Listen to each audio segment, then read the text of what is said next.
எல்லா வெற்றிக்கு பின்னாடி ஒரு பெண் இருக்கான்னு சொல்லுவாங்க. என் வெற்றிக்கு பின்னாடி என்னோட ஹஸ்பண்ட் தான் இருக்காரு. செத்தாலும் சாவனே தவிர என் புருஷனை விட்டு நான் போக மாட்டேன். அவரோட காலடியில் தான் நான். வேணாம், நீ எதுக்கு மீடியா போகணும், அதெல்லாம் தப்பான ஒரு இது அப்படின்னு நிறைய பேர் சொல்றவங்க இருக்காங்க. அப்படி இருக்கிற பட்சத்தில் நீ போய் பண்ணுடா, உனக்கு நல்ல வாய்ப்பு கிடைச்சிருக்கு, நீ போய் பண்ணு. என் மேல நம்பிக்கை வச்சு என்னை அனுப்புறாரு.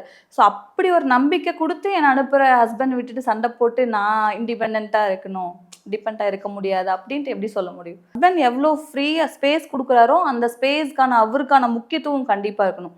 அந்த ஸ்பேஸை இவங்க வந்துட்டு அவங்களோட ஃப்ரீடம்காக யூஸ் பண்ணிக்க கூடாது. ஸோ அவங்க எவ்வளோ ஃப்ரீடம் கொடுத்துருக்காங்களோ அதை நீங்கள் டெய்லி திங்க் பண்ணணும்.